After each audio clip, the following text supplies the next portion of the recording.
fulfillment center that the company now faces more than $85,000 in fines and more than double the penalty levied against Amazon for other violations.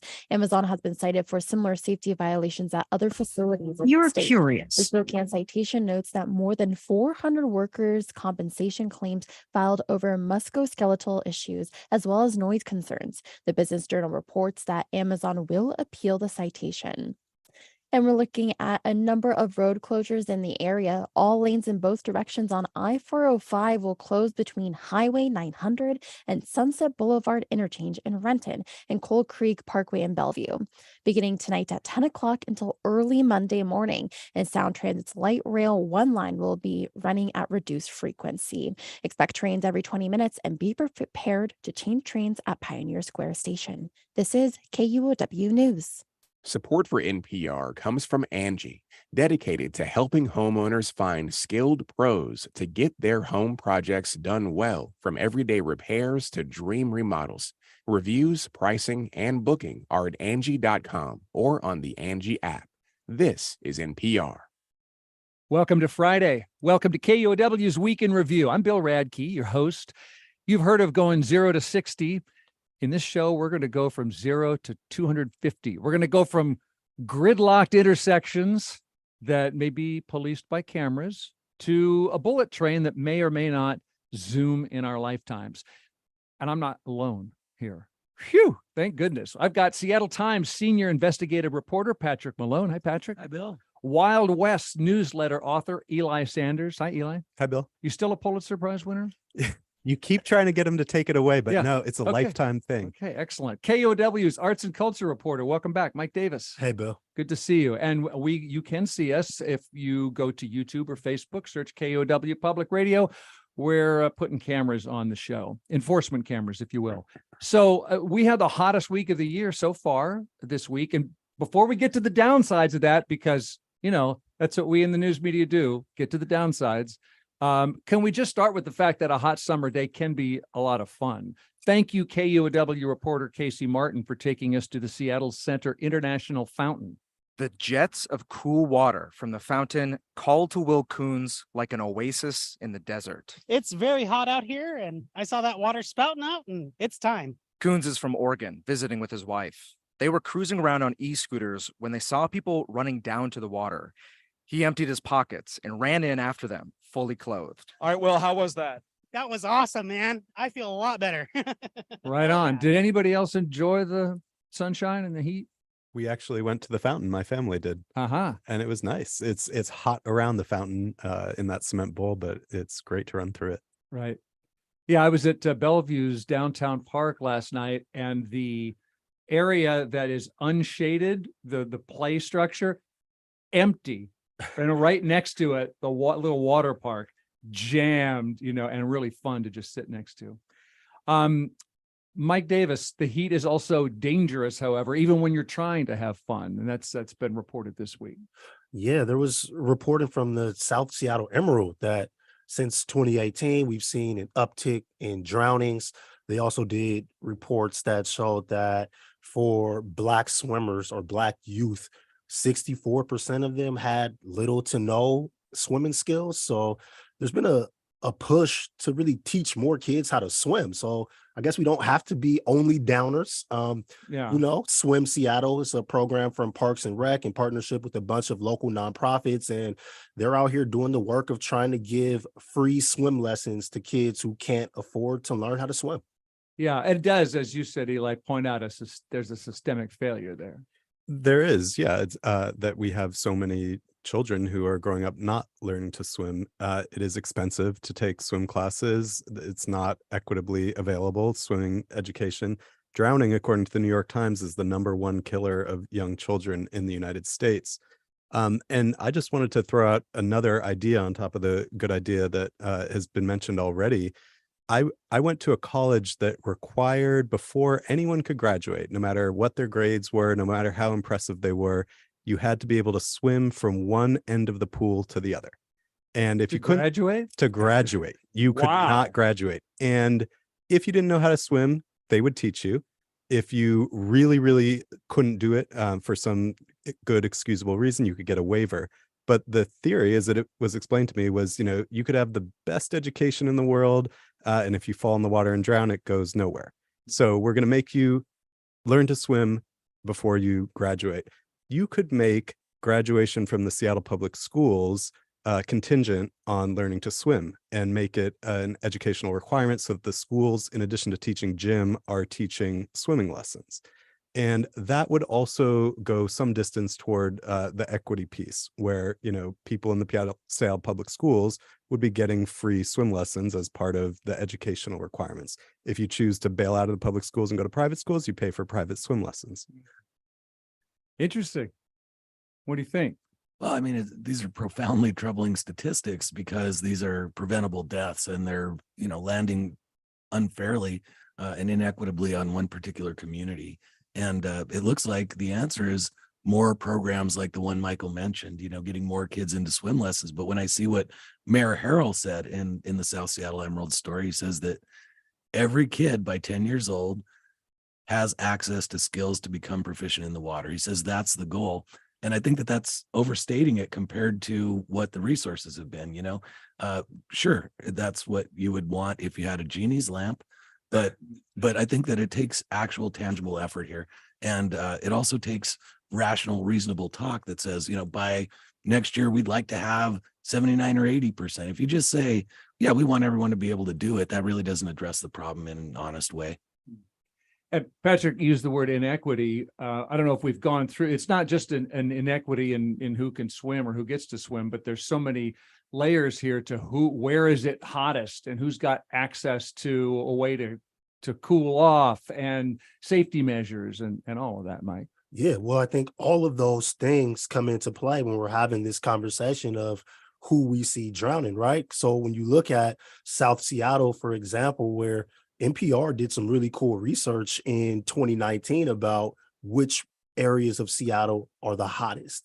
And there was one particular day where Georgetown was 98 degrees and Magnolia was 84 degrees. Mm-hmm. And there's all these statistics that show that South Seattle gets the hottest. So if you have the low income neighborhood where people are marginalized already and our city is just getting hotter, everybody's going to flock to the lake to go cool off. So if folks also can't swim, it's like the perfect storm. So yes, I wish we had a genie lamp where we could just snap our fingers, but at some point we do have to start taking some concrete action. Yeah, concrete action. Yeah. And AC is expensive and beaches are not lifeguarded as much as they used to be and on and on. Okay. So by the way, the name Seattle has a program, it's called Swim Seattle. So, sort of teaching safety swimming lessons. So Swim Seattle, if you want to go to the city website and find out about that. When we, where there's heat, there's fire. So I also want to talk about, there's not really a giant fire in Washington State right now. I think the biggest is the Diablo Lake, the North Cascades fire, 4,500 acres. That one was sparked by lightning, but that is the minority of wildfires, Mike. Most fires are caused by us. I was so surprised, Bill, to see this reporting that came out of Fox News. It showed that 90% of the fires here are human made. And I just got super curious. So I started doing more research. And it turns out people in our region, Washington and Oregon specifically, we are starting fires at a rate that just continues to grow and grow and grow. And we're in the process right now of collecting this data. So unfortunately, I don't have a bunch of answers to give you, but this is a growing phenomenon where people are starting to set way more fires. Why would that be? You'd think we'd be cutting back, like the wildfires, they're happening more than ever, the smoke, et cetera, that we'd be, well, one thing we can do is be less, so many things were more lax back in the day. We'd throw stuff out the window. My father used to throw his fast food out the window, and then, but we learn, right? And we think we'd be starting fewer fires. Well, so the data on this comes to the conclusion that no one knows why, essentially, this is happening. So I'll just throw out my rampant speculation. Thank goodness. Yeah. You're a Pulitzer Prize winner. So whatever you say, I'm just going to believe. All right. Well, believe this, Bill. Okay. I think it's possible that the increase in population in Washington State, leading to an increased number of people who are camping and a lack of increase in, the infrastructure for outdoor recreation, leads people into more remote areas, more forested areas, more novice campers, Mhm. and that contributes to fires. Now, again, no one knows. That's my rampant speculation. I've got one other speculation that I'll share. Okay. I just recall growing up, watching television, you couldn't avoid Smokey the Bear. You'd see him. Yeah. I don't. Only you can prevent forest fires. Right. Someone will have to tell me the answer to this because I'm not on TikTok, but I don't know whether Smokey the Bear or the equivalent has actually migrated to new media. And perhaps, Smokey's still out there on television, but no one watches television anymore. And we're maybe not communicating through the channels that people now use, whether it's Twitter, TikTok, YouTube, whatever. Maybe we're not communicating, or the Forest Service or whoever the prevention authorities aren't communicating to people where they're at. Yeah, Smokey used to carry a shovel around and to put, he would tell you how to put out the fires. You make a fire, you cover up the fire, douse the fire.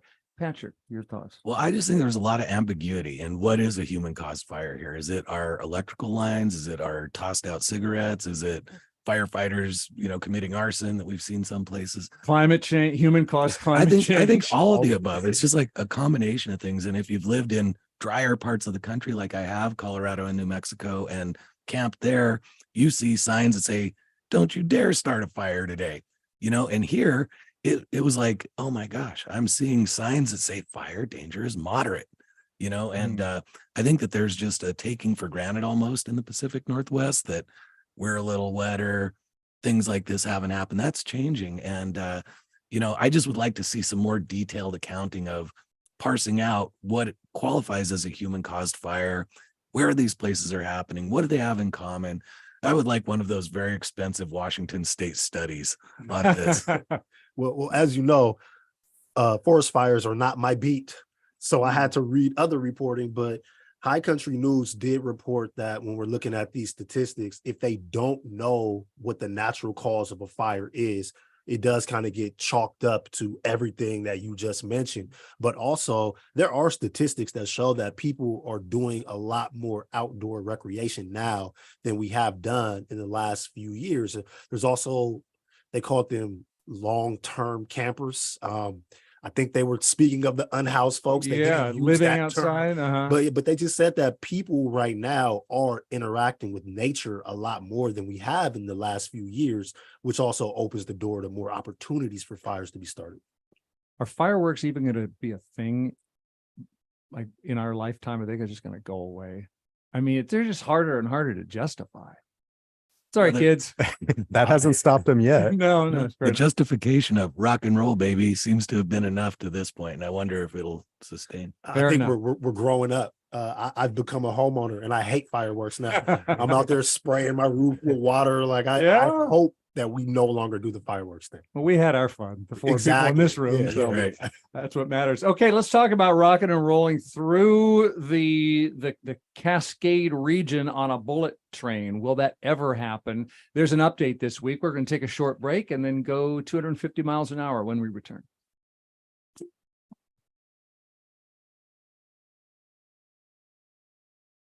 Support for KUOW comes from BECU, a member-owned credit union putting people over profit, offering financial services and support to the community with access to local financial centers, over 30,000 ATMs, and online resources at becu.org. Federally insured by NCUA.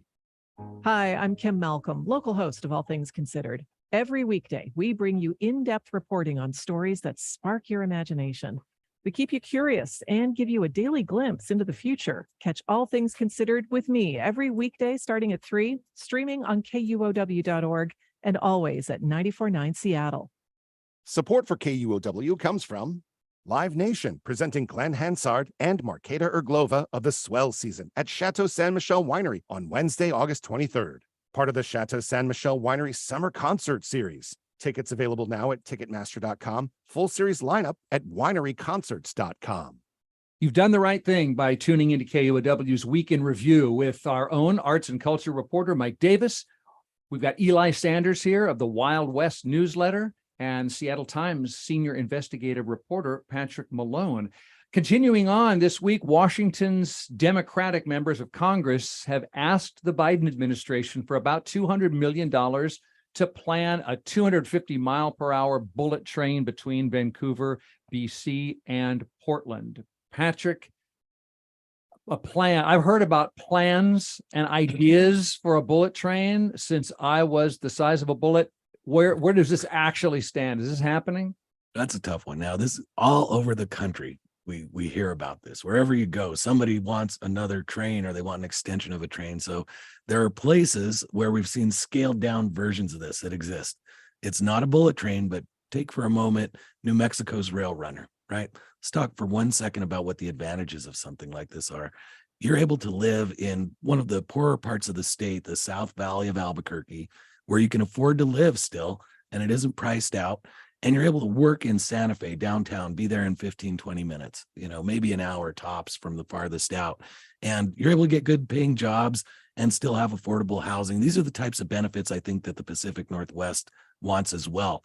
They want to be able, wouldn't it be great to come from Tacoma to Seattle in 15 minutes and pay Tacoma rent or Tacoma level mortgage and earn Seattle type wages? But, everybody in the country is lined up for this, and it's super expensive. We're already talking about $350 million just in planning studies to have a conversation like we're having right now. Yeah, and that is not engineering design. That is not environmental impact statement. It's what could we spend $350 million on to study the idea of whether we want a bullet train? I can't fathom why it's that expensive. Well, and think I think about it would just be talking about things like, what would the route be?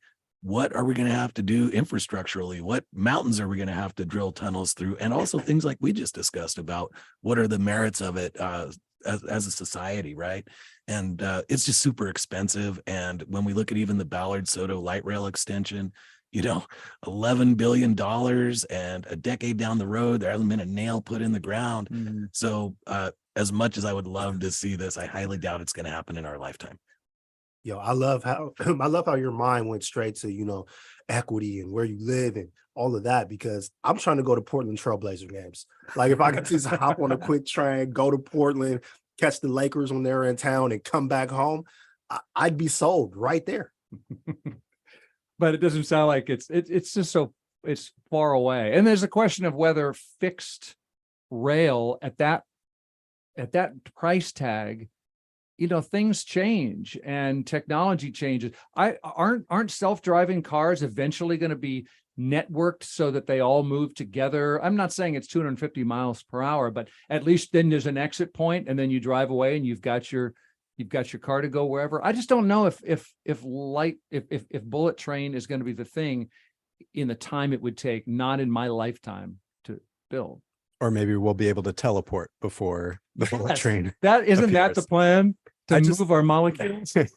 I just want to reframe for you, Bill, the $350 million cost of the study. Yeah. We're talking about a rail project that will cost $450 million per mile. So $350 million is a bargain. Wow. What when you think of it that way? It's hard to also put it into my brain that we're gonna go from Canada all the way down to Portland. I mean, we see what happened in California, right? In 2008, when they voted to do their light rail that was supposed to be done in 2020, that still isn't done now. And now they're thinking maybe 2025-ish. It was a project that was supposed to cost $33 billion that now looks like it's going to be north of 100. So it's just like, how are we supposed to believe that we can get this done here, especially with the famous Seattle process with committees to create committees to talk to committees? It seems like we're being sold a dream. Well, on the since there's so much downerism, on the other hand, we're talking about citing a new airport because SeaTech it isn't up to the job.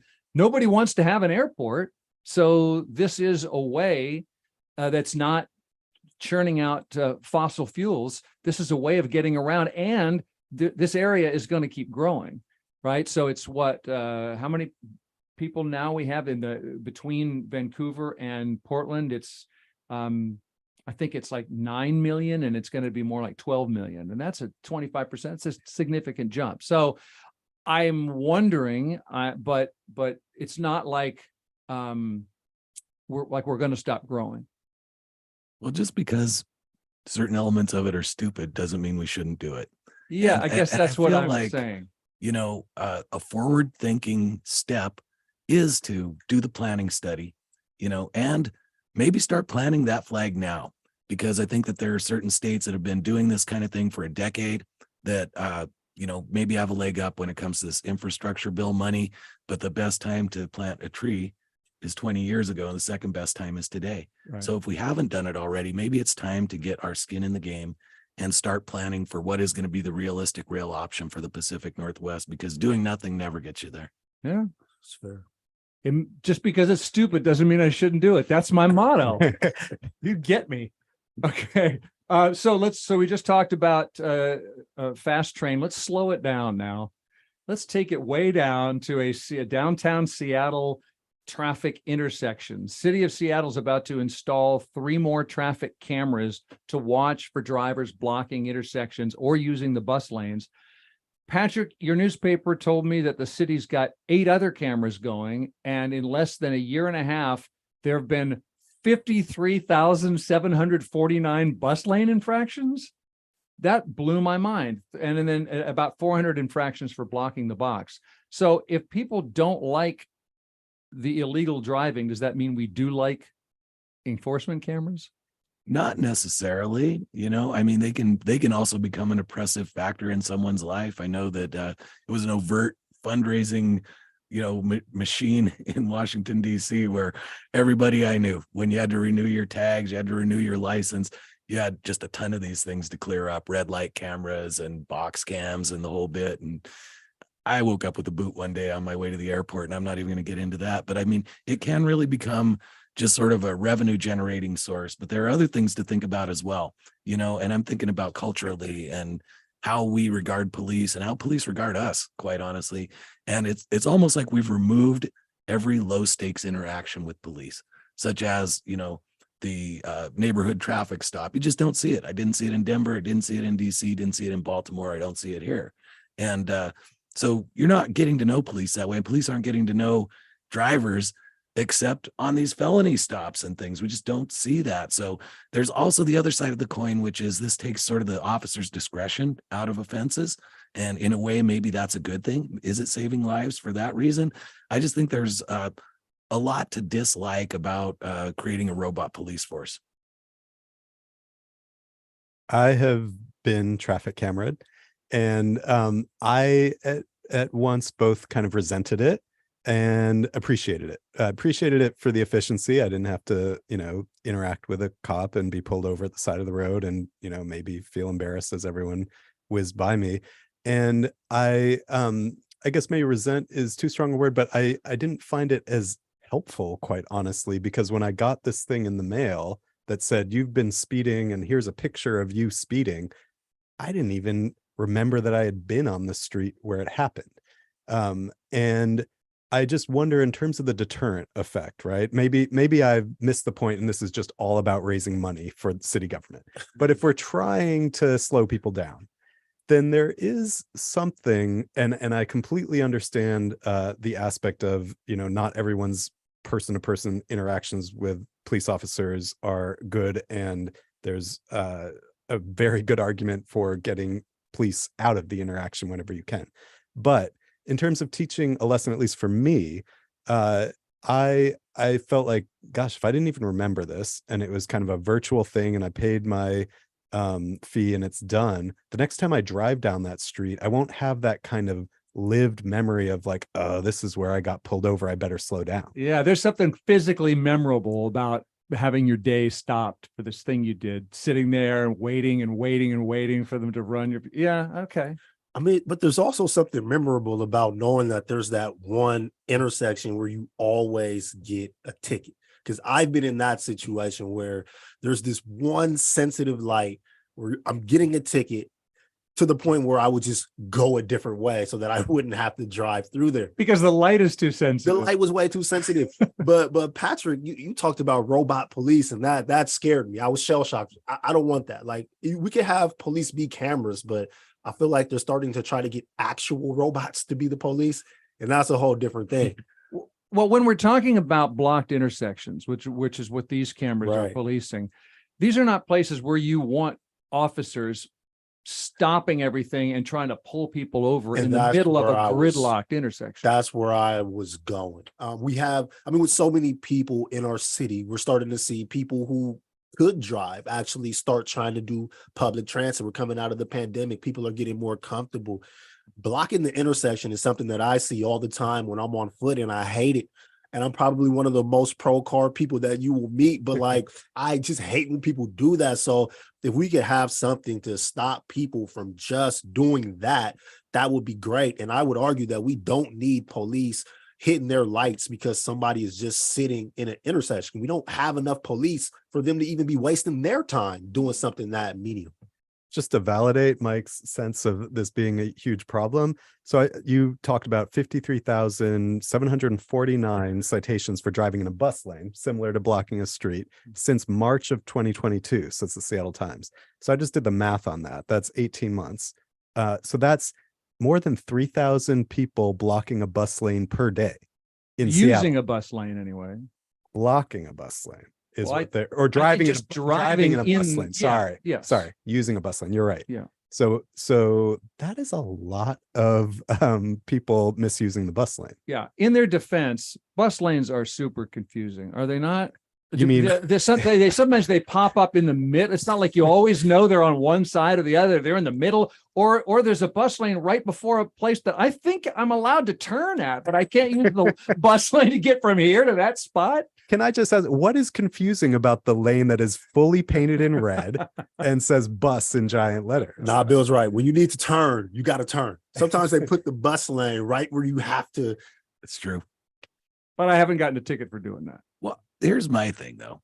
Has anybody seen a billboard about this? Has anybody seen advertisements on your social media channels from Seattle police saying we got a problem with the way that you guys drive in intersections? Nobody's trying to educate this community about anything. They're Well, just it is saying- painted red with the word bus Well, lane on it. I'm That's not- pretty I'm talking educational. specifically about the blocking the box, the crosswalk stuff. Okay. So, we all know it's a problem, and we see it even at sort of low traffic intersections. I see it in my neighborhood at a four-way stop. I just bank on getting hit when I'm coming to this one unless I'm paying attention. But where is the public education on this? If they're going to trot this out, they're going to give tickets that land harder on some communities than others economically. It's sort of a regressive fundraising technique, if you ask me, with the absence of an education campaign that says it's a problem. I would like to see some public education before they get out the cameras and the calculators. Yeah. When you're in the intersection, you're not supposed to be hanging out in there when the light You are, changes. but I think they aren't. If it is such a problem, that they need to create a government program to collect money and to, potentially affect insurance rates, other things, somebody's ability to go renew a license if you're poor, right? Maybe Smokey the Bear can say, only you can prevent. It's box actually blocking." Smokey Bear. There is no the in there, not to be a nitpicker My here, bad. but Okay. Wow. I just got a ticket on my phone. I just actually, this is part of the education campaign, so Yes. you won't be fined anything. Just to be a cynic, problems depend on the perspective you're looking at it from, right? So from the perspective of city government, it is not a problem that they're making all of this money from traffic tickets. And this is cynical, but that may be a disincentive for the kind of educational campaign you're talking Oh about. man. But it there's does such make you wonder about suspicion. just crime in general, right? Like how many crimes that the police department and the city view as problematic have not been undertaken as education campaigns before being labeled, a scourge on our city that requires government to extract money from us. The money is there to discourage people from, it's a penalty, right? So I don't know, to also say, oh, isn't it convenient? You're printing money, aren't you, Seattle? Yeah, I guess. I don't know. But Maybe I'm printing just money not before suspicious enough. educating, I think, is a little bit questionable. Fair enough. Yes, Eli. Your self-driving cars are going to solve this one too. See? That's all I wanted to say. Before we take a break, Washington State had the biggest increase in overdoses of any state, according to the CDC. Almost 3,000 reported in March. That was a 25% jump compared to a year ago. And now the CDC says we probably report overdoses more than some other states, but still that doesn't account for the whole increase. And the city council in Seattle did not pass a new drug possession law before splitting on their 2-week August recess. So Eli, does that mean overdoses are not considered an emergency by the city? I hope not. Danny Westneat wrote a column about this where he suggested that the city council is not acting like it's an emergency because they're headed out on vacation while failing to act on the overdose crisis.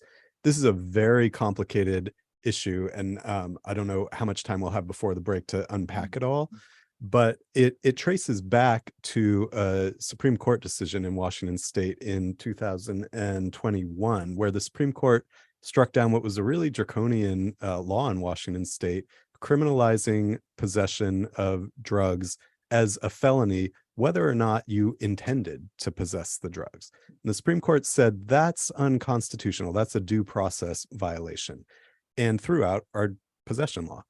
And so since 2021, the state legislature has been grappling with what do we do?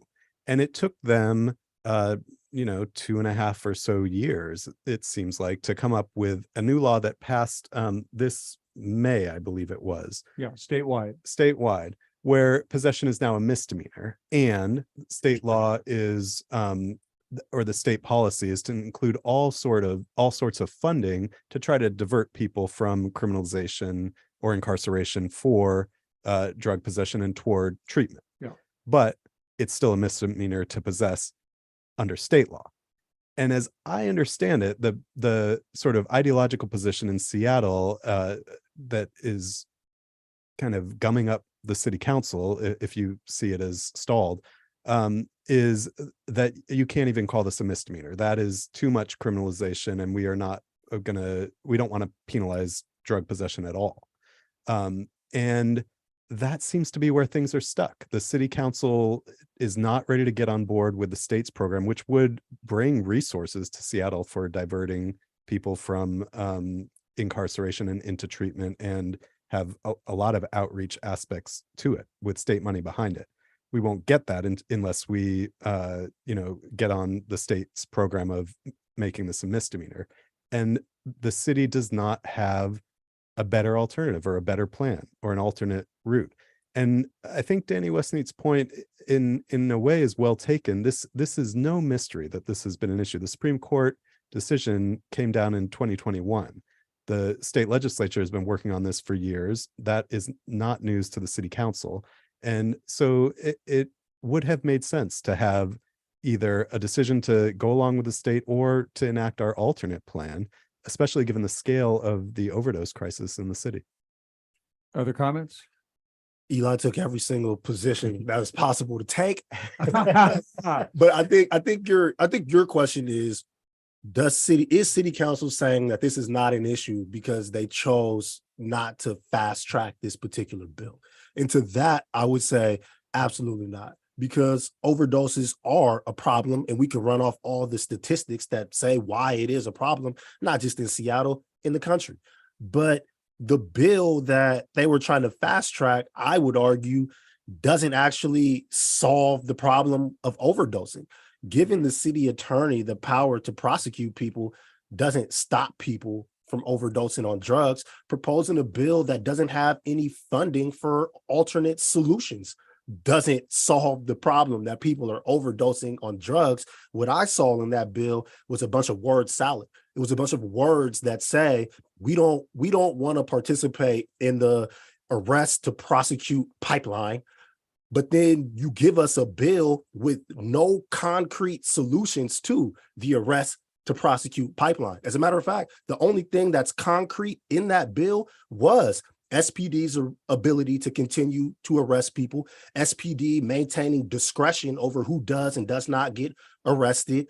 The officer can decide whether this person is being a threat to anybody's safety besides their own. Exactly. There was no requirement of diversion, and there was no funding for any alternatives to arrests. So all we really had in that bill was you can now arrest and prosecute people. Patrick, the city council will be back in a couple weeks. This is going to go on into the fall. So we will cover it. Before we take a break, any other thoughts on this? Yeah, I just generally agree with Michael on this one, that they're really, saying you prioritize treatment isn't necessarily prioritizing it, and there isn't a concrete provision for that. And if in this 2-week break, or even with the delay in September, city staff comes up with something that is actually filling in these gaps in the current bill, then that 2 weeks was probably well spent. We're going to take a short break. Thank you for that. We went from 0 to 250 miles an hour. We are going to go from heat wave to freeze when we come back on Week in Review.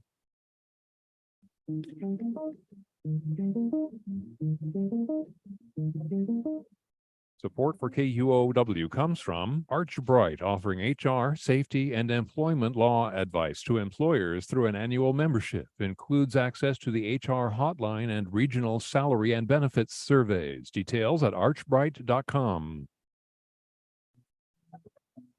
KUOW programming is made possible through generous support from Echo Fund, Ness Home Family Foundation, and Microsoft and its employees. Thank you to all our foundation partners. Support for KUOW comes from Amazon, partnering with Seattle and Bellevue Public Schools to provide direct funding for urgent needs like food, clothing, and school supplies for students and families in need through its Right Now Needs Fund. KUOW's Week in Review. We are visualizing the show on Facebook, and you can just search KUOW Public Radio. Same thing on YouTube. I'm Bill Radke. We were mentioning Danny Westneat's column a few minutes ago. Patrick, what newspaper is that in? That would be your Seattle Times. Ah, yes. Patrick also representing the Seattle Times here. And we've got Eli Sanders from the Wild West newsletter and KUOW's own arts and culture reporter, Mike Davis. The South Seattle Emerald reports that the community outreach team that suffered from a shooting in Rainier Beach a few weeks ago is still at work at that Safeway parking lot, which is such a community gathering spot. Mike, what should we know about the work of the Safe Passage program? Well, it was excellent reporting. There was a situation on Friday night, as a lot of people know, a lot of people read about. There was a shooting, but the Southeast Network Safety Net program is a program that had existed in that very parking lot for years. And they do community outreach. They have healing circles, and, they give out food to people. They do all of these great things. And I was just happy to see an article that actually highlighted the work that has been going on in Rainier Beach, and not just the violence, but showing that there are organizations like this one attached to the Boys and Girls Club that come to Rainier Beach and do the work of gang violence prevention, and just uplifting and doing outreach in the community. I agree. It was a great article, and humbling to read about people who are willing to go out and do that work year after year, night after night, with no recognition, as Mike pointed out, until something happens. And tragically and unfortunately, ironically, these people who were putting themselves out there to try to de-escalate ended up being victims of violence. So it was really nice to read about them and their work, and have an even greater appreciation for what they're doing, and also to have them out there as an example. There's more that everyone can do in their community. I do think that given the reporting on what has been the situation at that Safeway parking lot for years, it sounds like, and the statistics on the number of violent incidents and shootings, it is a systemic failure to expect individuals to have to patrol the parking lot on their own and, make it safe for everyone just out of the goodness of their civic hearts. Not that it's not unappreciated, but there's obviously a role to play for the owners of that that kind of, it's a sort of strip mall type area. And the owners, by the way, the Seattle Times reported recently, are facing a lawsuit over the failure to keep that parking lot more secure. The allegation is that they've created a nuisance by not keeping it secure, and some victims of previous shootings, I think, are involved in that lawsuit. So there's that issue. There's the issue of just too many guns to begin with, which is our own failure as a society to grapple with that. And then there's any number of issues that you could legitimately overlay, from social inequity to lack of alternatives for things to do on was it a Friday night or a Saturday night? So I agree, lifting up the work of what these volunteers are doing is important. I don't think this is something that volunteers alone should be asked to solve. And I think that it is just a reminder that we all need to do more, and our government needs to do more. I always have to really applaud Luna Reina's story, because there was one quote in it that says, "Bet you didn't know we were here for the last 3 years, did you?" From Marty Jackson of the Safe Passage program. And certainly that's true. I didn't know about that. But what I know about them now is that they stood up for their community when it needed something. And it looks like, anecdotally, that they did drive down crime in that parking lot over about a 3-year span. There was a big gap between violence in that parking lot during the nights that they were there. And so, I'm going to prefer to see this as a story about the good in people who are standing up for the character of their neighborhood and giving of themselves to improve it. Yeah, I don't know Marty Jackson, but I saw her quoted as it's like talking to the people who I think there are 2 suspects in the shooting. It's unsolved. We don't know why they did this, but she's saying, whatever you're hurting from, I wish we could have intervened, that we could have hugged you. We care about you. We need you to be healed.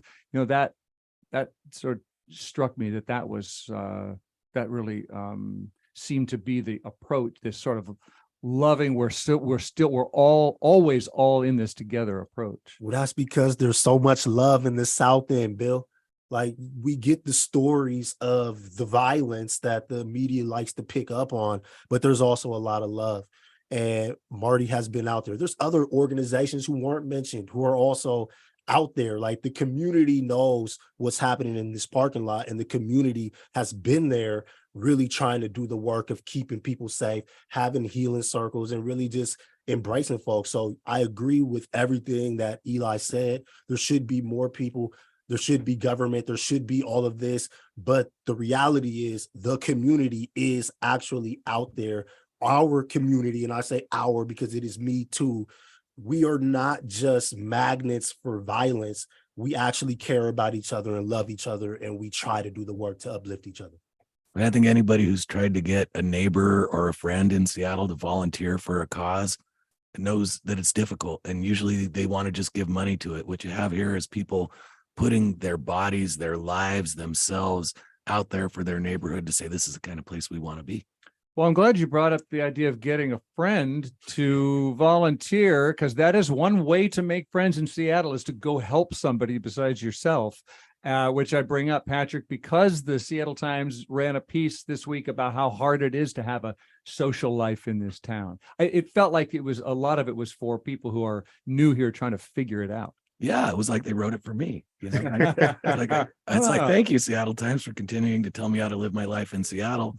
I got here in January of 2020, so not that long ago. And I'm not going to stop saying hello to people in Seattle, even though they don't say it back. Mm-hmm. And that's part of the advice from the recent article in the Times was, don't stop saying hello, don't stop being friendly, but also you got to recognize folks have a life.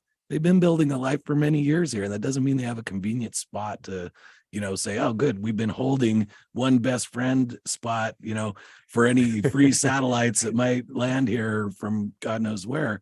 But, coming from Washington, D.C., I saw the other side of the coin where most people are from somewhere else. And so they are very welcoming, and they're like, hey, here's where you should go to the grocery store. Here's your bus route and stuff like that. And quite honestly, this is going to be disappointing to hear, but I have made some great friends who are native Seattleites, but overwhelmingly the friends I'm making here are other people who've come from other places, and I think that there are enough of us now that we're finding our people, you know what I mean? And I don't think there's a problem with all of us intermingling, even if we're wearing sports shirts that offend you or whatever. But the truth of the matter is Seattle is still a fairly friendly place, and a big bump in that friendliness comes from people like me who came from somewhere else.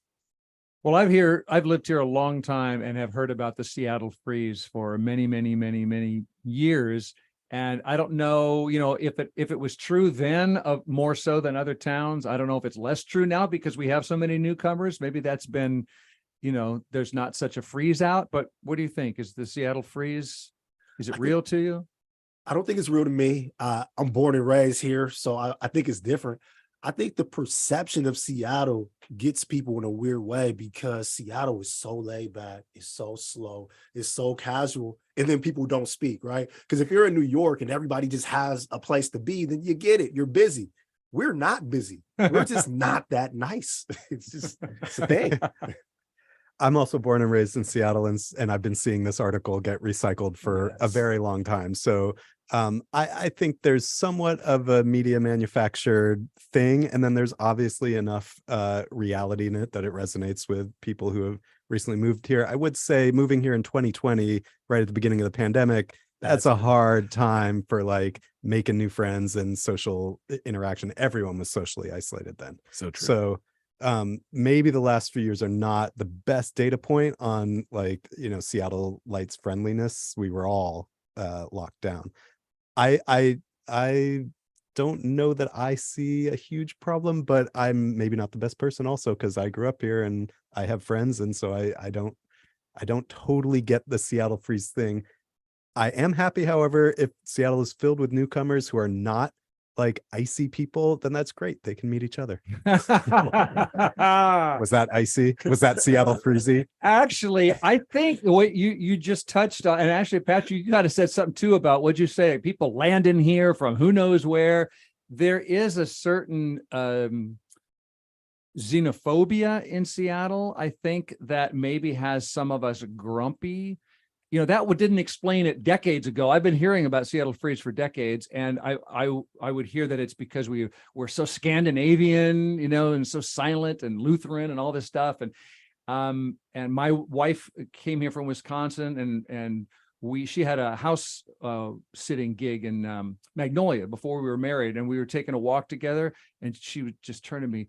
What we'd say hi to people when we passed them, and just nothing, just the Seattle, why are you talking to me? She'd say, what's going on? I do think it's absolutely real, but I wonder if the latest reason for that has to do with some people feeling like we've grown too much. There's too many newcomers. And so that's made some, especially older people, frosty. I will say that I don't sense hostility in the silence. I sense low blood pressure, low energy. And so I think what Michael said was right. I can think of the one time I've been like shouted down in a Seattle business, and I'm waiting over at the liquor cabinet. I'm pressing the button, come open the liquor cabinet. There's a line of people for this clerk, and the people stood up for casual, slow down Seattle style and started yelling at me like, don't rush her, Hey, what are you doing? Yeah, it's like, hey. So I think that it's just an easygoingness. And I think it can be mistaken. That's a nice way to put it. No, I honestly believe this. I believe it. What sports t-shirt do you walk around in? Oh, this would be the 2021 Super Bowl champion Los Angeles Rams, for those of you who might be Seattle Seahawks fans. Mm-hmm. And then Detroit Pistons. You can't wear anything NBA in this city or you're going to get pounded, right? I mean, there you go. See, it's dead to them. That's not how you make friends here. That's not how so there should be a little asterisk next to me that like, I'm not actively wearing the billboards that would be like, hey, here's a Kraken jersey. Here's the thing like that. So we're easy to pick out also. That's the other thing. Well, my piece of tough love is that I do think the Seattle freeze is real, but so is the Seattle whining about the Seattle freeze. Like it's awkward to put yourself out there and ask someone, hey, do you want to do this or that? But push past it, like it is kind of on you to deal with it. You moved here. See, you went right back to the newcomers. Nobody turns down coffee here. That's one thing that I found. You can ask anybody, hey, you want to go get some coffee? Everybody says yeah every time. Yeah. I'll say, look, you get us in a room here, you got Seattle folks, you got non-Seattle folks, and we do just fine. I think it's a matter of just getting that face-to-face time, breaking that barrier enough to find what you've got in common. Okay, agreed. Before we go to what made us smile this week, Eli, you noticed a Seattle Times piece about where rich people go when they move away from King County. Why do you care where they go? The fewer people, the better, right? Yeah, you combine the segments well because now you can point out the hypocrisy here. I as a like grumpy Seattleite, which I guess is the role I'm playing here. I want people to move away, right? That should be my role. Yes. This article was interesting because it was about people who are moving away, rich people, and where they go. And my frame on this story is just, the listeners can kind of imagine this, like, finish this sentence. Seattle has a lot of problems, but at least it's not blank. What city would you fill in? You might say, well, at least Seattle is not Phoenix, or Idaho or Florida or New Florida, Jersey, yeah. or maybe Utah, right? Mhm. All of those are the places that the rich people in Seattle are moving. It's like 1, 2, 3, 4 top places for the rich to flee Seattle to. Yeah. Ski New resort Jersey. town, New Jersey. No ski resorts in New Jersey. Yeah. But Can't it's- explain that one. Yeah. So it just had me, with my like native Seattleite bias, I think, a little stumped. What's the draw? Mm. I agree. Who moves to Idaho? Like, that just doesn't even sound right to me. Lots of people. It's Boise is blowing up. Really? Yeah. Wow. But isn't there also, didn't I read something recently about a measure of buyer's regret from some folks who've made that leap, and maybe the pandemic didn't last as long as they had hoped it would? Oh, wow. I'm also gonna, and this is just, again, I'm back to my rampant speculation Good. from earlier, but these are all wealthy people. This was the Seattle Times analysis of wealthy people Yeah. moving away. So, I'm gonna guess there's a higher percentage of conservatives. I'm just gonna guess in this group. And they are moving to places that kind of map on my sense of where a conservative fleeing Seattle would like to go. Florida was on that list. Yep. They're more Nashville. okay with Florida. There's no income tax in Florida either, and they kind of like that. Yeah. I mean, what could be further ideologically apart politically from Washington State and Seattle than, say, Florida or Nashville? These places that like are full on assault on LGBTQ plus people from laws and things that, like, it might be the ideological divide that Eli mentions, because I was just scratching my head for, like, I can see maybe Arlington, Virginia is because there's a new Amazon headquarters nearby. Maybe, there are reasons for Florida. It's got no income tax like us, and it's got water like us, but Nashville, I mean, are you bouncing because you want the country music scene there? I don't know. I just don't know what the allure of Nashville is as compared to Seattle.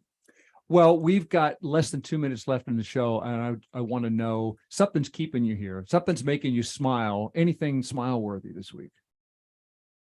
Lake Washington. It was hot this week, Yes. and I was able to bike down and jump in, and that was lovely. Oh, Lake Washington made you smile. Mhm. Yeah. Nice to have. I am officially studying for my fantasy football draft. Uh-huh. The Seahawks season is back, one of my favorite times a year. So that is definitely making me smile. Okay. Well, nuclear weapons are making me smile at the moment, and Sorry? nuclear weapons. Oh, And this is mainly because I feel like the Oppenheimer movie has generated so much attention to this often forgotten existential threat. It really is nice to see people, at least paying attention and hopefully starting some conversations around how we can be a safer world. yeah. Nuclear weapons makes me grin as well. So it's so relatable. Well, maybe this will be another factor for me to consider in the whole freeze thing. I was just going to say, maybe don't lead with the existential threat thing when you're trying to make new friends. Yeah. I appreciate the tips, guys. Watch, when I come back next time, I'm gonna have so many friends. It's time to go, and I just want to leave you with a word that I hadn't heard. This is Dr. Martha Billings from Sleep Medicine Center at Harborview telling you, look, if there's another heat wave, try showering before bed. Taking a shower before bed can be helpful. I've seen people take a hot shower to kind of vasodilate, or taking a cool shower and just getting, especially your head wet, and that can really cool your body down. And then kind of relax you as well. Did she say vasodilate? Dr. Nathaniel Watson of the UW Sleep Center? What's that? I mean, vasodilate. It opens the blood vessels in our skin. So more blood is able to go through these areas, which can then dissipate the heat that the body needs to release in order to have the body temperature drop 1 or 2 degrees. Got it? Let your vessels open wide with a shower. So hot shower or cold shower. Where does that happen in life? Where you could either take a hot shower or a cold shower, and it works in different ways. Kind of made me smile. I'm smiling. Thank you. Me too. And that maybe the fact that there's not going to be another, we think there's not going to be another 90-degree scourge the rest of the year. That makes me smile. We got to go. Patrick Malone, Seattle Times, senior investigative reporter. Eli Sanders, author of the Wild West newsletter and a prize winner as well. KUOW's arts and culture reporter, Mike Davis. Thank you, everybody. Thanks, See you, Bill. Thanks to our producer, Kevin Knistad. Thanks to Bernard Willett on the board, and we'll see you in a week for Week in Review.